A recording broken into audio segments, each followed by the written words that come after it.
아니, 무슨 한국인이랑 결혼을 하겠다는 거야? 나 좀 제발 내버려둬. 변호사 출신의 영국 엄마는 한국인과 결혼하겠다는 딸아이를 보니 속이 터집니다. 계속해서 반대한다면 집을 나가버리겠다는 딸. 과연 이들에게는 무슨 일이 있었던 걸까요? 안녕하세요, 한국인 분들. 저는 한국 포항에서 살고 있는 현재 65세 영국인 여성입니다. 한국에 오기 전에는 한국이라는 나라에 대해 전혀 몰랐고 제대로 아는 것이 없었으나 지금은 수많은 친구들에게 지금이라도 한국에서 정착하기를 권유하는 한국 홍보대사가 되어버렸죠. 제가 한국에 정착하게 된 가장 큰 계기는 하나밖에 없는 사랑스러운 딸과 결혼한 한국인 사위의 설득 때문이었어요. 영국에서 열심히 일하며 중산층으로 어느 정도 경제적으로 자유로운 상황에서 남편과 함께 딸을 키워왔어요. 우리에게 부족한 건 전혀 없었고 소소하지만 행복한 나날이었죠. 어느 날 갑자기 딸아이가 결혼을 하겠다고 통보를 했는데 저는 기가 막힐 수밖에 없었답니다. 그저 남극에서 펭귄이나 키운다는 한국인 사위와 결혼하겠다는 딸의 통보 아닌 통보에 극도로 분노한 적이 한두 번이 아니었습니다. 무려 1년이 넘게 딸과 한국인 남자친구의 연애를 끊어버리기 위해 노력하던 저는 결국 일반인들은 가는 것조차 힘든 남극으로 결혼을 말리기 위해 떠나게 되었고 그곳에서 딸의 남자친구인 한국인 남자친구를 만난 순간 도저히 이해할 수 없는 상황에 더욱 화가 치솟고 말았는데요. 과연 남극을 간 저에게 무슨 일이 있었는지 들어주시겠어요? 이번 사연은 영국인 엄마 수전 씨가 보내주신 실제 사연을 바탕으로 구성된 이야기입니다. 저와 남편은 처음에는 아기를 가질 생각이 전혀 없던 딩크족 부부였습니다. 영국에서는 딩크족에 대한 인식이 굉장히 자유로운 편이거든요. 어느덧 65살이 넘어 늙어버린 나이지만 한창 때만 해도 저와 남편은 각자 자신들의 삶이 너무 바쁜 워커홀릭으로 인생을 살아왔어요. 남편은 공무원, 저는 교사로 우리가 하는 일을 사랑하며 하루하루가 감사한 마음이었죠. 우린 서로를 너무 사랑한 나머지 둘만 생각하다 보니 아이 생각은 더 없었어요. 저와 남편에게 큰 상처로 남아있는 일이지만 부모님이 이른 나이에 사고와 암이라는 병으로 일찍 세상을 떠나가셨어요. 그 무엇도 제 마음을 채워줄 수 있는 건 없다고 생각하며 살아왔죠. 고등학교 입학 후 잘 적응하고 있을 때쯤 갑자기 암으로 세상을 떠나셨던 어머니와 사고로 떠나신 아버지를 떠나보내고 저는 세상에 홀로 남은 고아가 되고 말았죠. 부모님 두 분 모두 제가 어렸을 때부터 밤낮 가리지 않고 열심히 공장 일을 하시던 분들이셨는데 의사 선생님은 과로와 공장 환경으로 암이 유발된 것 같다고 담담하게 말씀해 주셨어요. 저도 모르게 흐르는 눈물을 막을 순 없었죠. 특히나 그때 당시 영국의 의료기술로는 암을 제대로 치료하는 방법조차 마련되어 있지 않아서 저는 아무것도 해보지 못한 채 그저 부모님을 떠나보낼 수밖에 없었죠. 부모님 두 분의 장례식에서 많은 분들이 저를 위로해 주셨지만 저는 눈물을 흘리지 않았어요. 벌써 너무 많은 눈물을 흘렸기 때문이죠. 부모님을 잃은 이후로 저의 가치관은 송두리째 바뀌게 되었어요. 상철이는 사랑하는 남편을 만나 빨리 아이를 낳고 가정을 이룬 뒤 따뜻하고 포근한 가정을 이루는 게 꿈이었어요. 부모님 두 분이 모두 돌아간 슬픔을 홀로 버티며 감당할 수 없을 정도로 힘든 나날을 보내며 저는 절대 아이를 낳지 말아야겠다고 결심했어요. 내가 부모가 되어 갑자기 아프거나 사고로 죽게 된다면 남겨진 내 자녀들은 지금의 제가 느끼는 감당할 수 없는 고통과 슬픔을 안고 살아갈 것이라는 생각을 하면 마음이 찢어지는 것 같았으니까요. 혼자가 된 저는 이 세상에서 나 스스로를 지켜야 한다는 마음을 굳게 먹었습니다. 학교 생활을 충실히 하면서 장학금을 받고 최우수 학생으로 졸업할 수 있었어요. 그리고 꿈에 그리던 명문 대학교에 진학하게 됐어요. 대학교 생활을 즐기던 친구들과 달리 저는 여기서 안주할 수 없었어요. 이제 시작이었죠. 그때부터 나 자신의 생계를 책임지기 위해 공부를 해나가기 시작했습니다. 이미 인생을 혼자 살기로 마음먹었던 저는 꽤 큰 돈을 벌 수 있다는 전문직으로 꿈을 키워나갔고 변호사에 도전하게 되었죠. 빠르게 대학교를 졸업 후 상위 5개 로스쿨에 입학했어요. 너무나 뿌듯했죠. 어렵게 로스쿨에 입학했지만 이제 다시 시작이었죠. 또 다시 3년이 넘는 기간을 영국의 변호사가 되기 위해 하루에 3, 4시간씩 자며 공부를 해나갔습니다. 그저 평범한 직장에서 평범한 회사원이 되기를 바래왔던 저였지만 부모님 두 분이 세상을 떠나고 옆에서 아무것도 하지 못한 채 그저 지켜볼 수밖에 없었던 저에게 자괴감이 느껴져서 시작했던 도전이었죠. 처음 1년과 2년은 너무나 힘들었지만 3년쯤 되니 무언가 희망이 보이는 것 같으면서 영국에서는 꽤 큰 돈을 벌 수 있다는 변호사로 일을 할 수 있겠다는 확신이 생기게 되었습니다. 많은 관문을 통과해 결국 저는 변호사가 되었고 유명 로펌에서 근무를 시작했습니다. 잊고 있던 눈물이 이때서야 왈칵 쏟아져 내렸어요. 10년 정도를 채찍질하며 달려왔던 나 자신이 대견한 마음과 부모님에 대한 그리움이 컸던 것 같아요. 로펌에 입사 후 정신없는 나날을 보내면서 저는 최초의 한국인 친구 상철이를 만나게 되었습니다. 그때 당시 영국에서는 한국인을 거의 볼 수 없었는데 어째서인지 꽤 돈이 많아 보였던 상철이는 저에게는 유일한 한국인 친구가 되어주었죠. 저와 같은 파트 소속이었던 상철이는 한국에서 꽤 여유 있는 집안의 아들인 것 같았지만 절대 거만하지 않았고 인품과 인성이 정말 바른 친구였죠. 항상 주변 사람들을 챙기고 배려해서 그를 싫어하는 사람이 없었어요. 특히 상철이는 변호를 하는 것에 있어서도 다른 사람들보다 압도적으로 결과물을 내기 시작하며 저의 존경심을 불러일으킬 정도였죠. 상철이는 태어난 나라도 다른 외국인으로 나와는 상관없는 관계라고 생각했었어요. 하지만 인연이라는 건 참 알다가도 모르는 일인 것 같아요. 우리는 서로에게 점점 매력을 느끼며 연인의 관계로 발전해 나가기 시작했습니다. 특히 가족을 잃은 슬픔과 상처를 그 누구도 치유해줄 수 없을 거라 생각해왔는데 상철이는 항상 따뜻하게 안아주고 위로해 주었어요. 이런 모습을 보며 내가 만약 결혼을 한다면 꼭 상철이와 결혼해야겠다는 생각이 들 정도로 다정하고 따뜻했어요. 운이 좋아 로스쿨 졸업 직후에 로펌에 동시에 입사할 수 있었던 저와 상철이는 입사하자마자 좋은 결과물을 만들어내며 주변 사람들의 신뢰와 믿음을 받는 유능한 직원으로 유명해지게 되었죠. 먹고 사는 생계에 대한 걱정이 사라지니 저는 점점 상철이와 결혼을 하고 싶다는 생각이 강해져만 갔습니다. 저는 솔직하게 상철이에게도 외국인과 결혼하는 것은 어떻겠냐고 물어보니 자신은 그러한 편견이 없다면서 혹시 자신과 결혼을 하고 싶은 것이냐고 물어볼 정도로 저희는 연인 사이에 농담을 주고받기도 했어요. 같은 회사에 다니며 2년째 사내 연애를 이어가던 어느 날 제가 먼저 상철이에게 프로포즈를 해버렸습니다. 거창한 프로포즈는 아니었지만 진심이 담긴 편지와 함께 말이죠. 상철이는 조용히 저의 편지를 듣고는 눈물을 흘리기 시작했어요. 저는 이게 거절의 의미인가 싶었지만 먼저 이렇게 말해줘서 고맙다고 당연히 결혼하고 싶다며 프로포즈를 받아줬어요. 결혼을 하기 위해 하나씩 준비해 나가던 중 큰 사건이 발생했어요.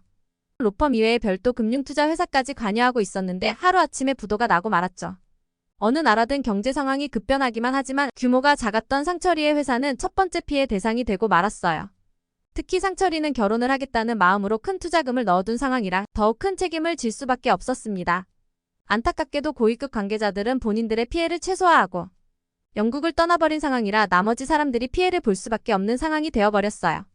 저와 상철이는 충격에 휩싸일 수밖에 없었고 따뜻하고 원만했던 우리의 관계도 급속도로 악화될 수밖에 없었습니다. 매일매일 법정에 드나들며 개인을 변호하고 금융회사 처리를 하느라 바빴던 상철이는 어느 날 저에게 자신 때문에 제가 피해를 볼 수 있을 가능성도 있다면서 앞으로 당분간은 보지 말자는 말을 하더라고요. 모든 상황을 이해할 수는 없었지만 저 또한 너무 정신이 없고 경황이 없던 탓에 그저 상철이가 하자는 대로 할 수밖에 없었습니다. 만나는 날도 조금씩 줄어들었던 것은 물론 만날 때마다 표정이 좋지 못했던 상철이는 어느 날 하루아침에 사라지게 되었죠. 저 또한 어느 정도 예상한 결과였지만 또 다시 혼자가 되었다는 생각에 한동안 제정신을 차릴 수 없었죠. 끝이 보이지 않는 절망의 터널을 지나는 것 같았어요. 그렇게 4년의 세월이 흘러 저는 능력을 인정받아 시니어 변호사가 될 수 있었고 같은 업계의 한 남자와 결혼을 하게 되었죠. 제가 부모님을 잃은 슬픔을 알고 있던 그는 상철이와의 행복했던 기억이 흐려지게 만들 만큼 저에게 사랑이라는 것을 알려준 두 번째 사람이었습니다. 서로 성향이 잘 맞았기 때문에 결혼식을 준비하는데 큰 어려움이 없었고 근교에 집을 마련해서 행복한 신혼을 이어나갔죠. 저는 아기를 낳지 않겠다는 가치관이 강했지만 이 부분은 남편과 생각이 달랐어요. 결혼 생활이 1년, 2년 흐를수록 주변에 아이가 있는 가정의 친구들을 만나면서 아이가 주는 행복이 얼마나 큰지 깨닫게 되었습니다. 그렇게 제 마음이 변화하였고 세상에 둘도 없는 사랑스러운 딸을 낳게 되었죠. 아기를 가질 생각이 없었을 때에는 아이를 키운다는 책임감에 압도되어 아무것도 생각할 수 없었어요. 아기가 있다고 그렇게 행복할까? 라는 생각을 자주 하기도 했죠. 실제 딸이 태어나고 보니 아이가 없던 인생과는 비교도 안 될 정도로 무언가 차원이 다른 수준의 행복이 있었습니다. 제가 왜 그런 고민을 했었는지 바보 같다는 생각이 들 정도로요. 둘 다 전문직으로 생계를 안정적으로 만들어 놓았기 때문에 딸이 하고 싶다는 것은 전부 해주며 그저 딸이 저와 남편의 슬펐던 기억과는 다른 행복한 기억만을 많이 만들기를 바라며 사랑스러운 딸을 키워나갔어요. 딸은 무럭무럭 자랐고 우리 가정에는 행복과 평화가 가득했습니다. 딸 아이는 독립적이고 자립적으로 커나갔죠. 여행을 갈 수 있는 나이가 되니 남들은 잘 가지 않는 오지의 탐험에 가까운 여행을 다니거나 머나먼 나라에 있는 여행도 아무런 고민하지 않고 떠나는 것을 즐기는 활동적인 아이가 되었어요. 저는 늘 걱정이 되기는 했지만 그러한 자유로운 딸의 모습을 보며 대리만족을 느낄 정도였어요. 그렇게 딸이 무사히 대학교에 입학하던 어느 날 저는 한 통의 문자를 받게 되었습니다. 한 여자가 제 남편의 이름과 직장이 어딘지를 말하면서 남편이 제가 아닌 다른 여자를 만나고 있다는 믿을 수 없는 얘기를 하더군요. 처음에는 말도 안 되는 얘기라고 넘겨버렸지만 그 여자가 보내주는 증거들은 부정할 수가 없는 자료들이었습니다. 남편은 새벽에도 출근하는 경우가 종종 있었는데 출근을 하겠다며 집을 일찍 나선 뒤 그 여자의 집에서 아침을 먹고 함께 지냈던 것이었죠. 처음에는 정말 알 수 없는 기분에 화가 나며 눈물도 흘렸지만 어느 정도 시간이 지나니 차라리 잘 됐다는 생각이 들었습니다. 딸이라도 저희 곁에 있다면 세상에는 무서울 것이 없을 것 같았고 남편과의 이혼도 충분히 진행할 수 있을 것 같았죠. 집에 돌아온 남편에게 저는 의문의 여자가 보내준 증거물을 내밀었고 남편 또한 별다른 변명 없이 조용히 집을 나가더군요. 저에게 아무런 변명 없이 자신의 짐을 가지고 대문을 떠나는 남편의 뒷모습을 보니 지금까지 몇 년 동안 내가 무엇을 한 걸까라는 생각이 머릿속을 지배하고 말았습니다. 딸에게는 말을 하지 않으려고 했지만 의문의 여자는 딸의 휴대폰으로도 너희 아빠가 이런 사람이라는 문자를 보내서 모든 사실을 알려준 뒤더군요. 하지만 딸은 오히려 화를 낼 필요 없이 이제 저와 둘이서 자주 여행도 다니고 소박하게 살자면서 저보다 더욱 어른스러운 모습을 보여주었습니다. 그 뒤 저는 딸과 함께 남들은 가보지도 못하는 오지의 나라들 그리고 장소들의 여행을 다니며 딸과의 소중한 추억을 하나둘 쌓아 나갔습니다. 그런 딸의 모습에 저는 여행과 관련된 직업을 가지라고 조언을 했고 딸 또한 자신의 인생 목표가 여행을 다니며 돈을 버는 것이라는 꽤 신선한 대답을 해주더군요. 그러던 어느 날 20대 중반의 나이가 된 딸은 뜬금없이 저에게 결혼할 사람이 생겼다면서 한 번만 자신의 남자친구를 만나주면 안 되겠느냐는 어처구니 없는 소리를 늘어놓기 시작했습니다. 이미 부모가 없는 슬픔과 결혼의 슬픔을 겪은 저로서는 상대가 누구든 딸의 결혼을 반대할 수밖에 없었고 저는 딸이 만난다는 남자친구의 신상에 대해 듣는 순간 더욱 화가 날 수밖에 없었습니다. 남극에서 그저 펭귄을 키우는 한국인 남자친구를 만난다는 딸은 자신이 본 사람 중 그 남자가 제일 남자답고 미래를 함께하고 싶은 사람이라며 말도 안 되는 소리를 늘어놓았죠. 저는 단번에 절대 결혼은 안 된다고 했고 한편으로는 딸이 없는 외로움을 견딜 자신이 없어서 홧김에 말한 부분도 있었습니다. 딸은 자신이 남극에서의 여행을 하던 중 지금의 한국인 남자친구를 만나게 되었다면서 자꾸만 저에게 한 번만 만나보라는 헛소리를 늘어놓았죠. 솔직히 딸이 만나는 남자친구가 어느 정도 안정적인 상태를 원했던 저는 평범한 나라도 아닌 오지중오지 남극에서 펭귄을 키우는 직업을 가졌다는 도저히 이해할 수가 없었습니다. 딸은 무려 3개월이 넘도록 자신은 지금의 한국인 남자친구와 결혼을 할 것이라며 저에게 자꾸만 알고 싶지도 않은 그 남자친구의 정보에 대해서 가르쳐주기 시작하더군요. 처음에는 그저 반대하면 그만하겠거니 생각했지만 딸은 정말로 결혼이라도 하려는 듯 어차피 반대해도 결혼은 할 것이니 그렇게 알고 있으라는 진지한 통보를 하는 상황에까지 도달하고 말았습니다. 상황을 지켜보던 저는 아무리 말로 해도 설득이 되지 않자 한국인 남자친구를 직접 만나야겠다고 결심했어요. 하지만 딸과 함께 남자친구를 만난다면 분명히 딸이 옆에서 방해를 할 것이니 저는 딸 몰래 한국인 남자친구를 만나기로 했어요.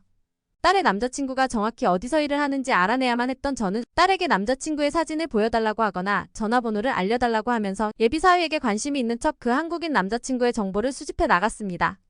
그중 딸이 남자친구에게 보낸 택배 주소를 확인한 후 북극으로 먼 여행을 떠나게 되었죠. 회사에 긴 휴가를 내고 그저 딸에게는 외국에 있는 친구를 만난다고 말한 뒤 딸의 남자친구를 직접 만나기 위해 그 주소로의 여행을 출발했습니다. 하지만 이상하게도 남극까지는 쉽게 출입할 수 있었는데 어째서인지 딸의 한국인 남자친구가 거주하고 있다는 주소로는 출입이 금지되어 있더군요. 별 수 없이 딸이 알려준 남자친구의 휴대폰 번호로 전화를 걸어 한국인 남자친구에게 내가 지금 근처에 있으니 잠깐 대화하자는 급작스러운 말을 할 수밖에 없었습니다. 전화를 받은 한국인 남자친구는 흠칫 놀란 듯 했으나 금방 저를 데리러 오겠다면서 약 30분 뒤 저를 데리러 왔더군요. 그렇게 저는 택기라는 이름을 가진 딸의 한국인 남자친구와 남극에서도 더 안쪽에 있는 이상한 장소로 가게 되었습니다. 그런데 딸이 보내준 주소에 도착한 순간 저는 입이 벌어지고 말았습니다.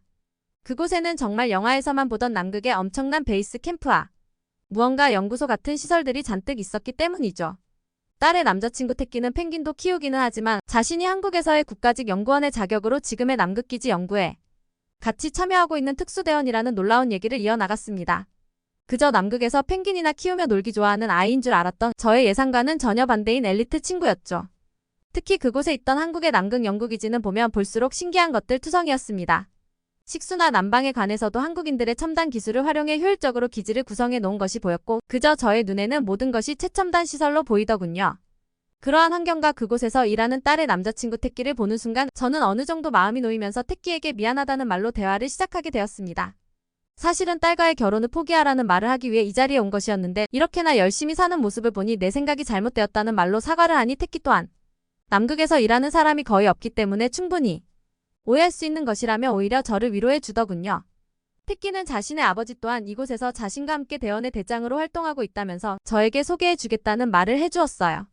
약 10분 뒤 택기는 자신의 아버지와 함께 자신의 방으로 돌아왔는데 저는 그만 너무 놀라서 들고 있던 커피잔을 깨트리고 말았습니다. 그곳에는 아주 오래전 저와 결혼까지 생각했었던 상철이가 저와 같은 할아버지가 된 모습으로 서 있었기 때문이죠. 영국에서의 모든 생활을 정리하고 한국으로 돌아갔던 상철이는 우연한 계기로 남극대원으로서의 삶을 시작하게 되었고 그것을 수십 년 동안 진행해 왔던 것입니다. 상철이는 저를 보자마자 잠깐 저희 얼굴을 살피더니 곧 저를 따뜻하게 안아주었죠. 서로 할 말이 너무나 많았지만 오히려 너무 많아서 더욱 말을 잃어갈 수 없었어요.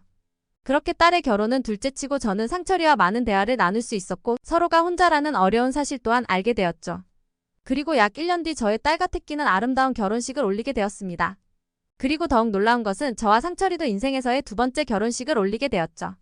저와 똑같은 이혼의 아픔을 가지고 있던 이와 그저 서로가 편안한 상태로 마음을 다시 새롭게 맞춰 나갔고 각자 자식들의 결혼과는 상관없이 저희만의 결혼식을 올리게 되었습니다. 몇십 년을 돌아왔지만 이 또한 인연이라는 생각에 감사하고 있습니다. 저의 딸과 태끼 또한 상철이와 저의 결혼을 응원해 주었고 쉬운 결정은 아니었지만 받아들여 주더군요. 그리고 지금 저는 상철이와 함께 한국 포항에서 평범한 나날을 보내고 있습니다. 딸과 태끼는 영국에서 지내고 있지만 곧 저희의 옆집에서 살기 위해 포항으로 이사를 온다더군요. 약 6개월 뒤 상철이는 다시 남극으로 긴 연구 여행을 떠나지만 저는 외롭지 않습니다. 수십 년의 세월을 견뎌왔기에 지금의 짧은 이별은 아무것도 아니니까요. 딸의 국제결혼을 반대하던 영국인 가족의 이야기 어떻게 들으셨나요? 전 세계 구독자님들에게 사연을 받고 있습니다.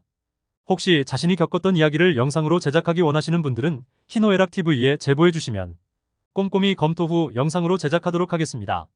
감사합니다.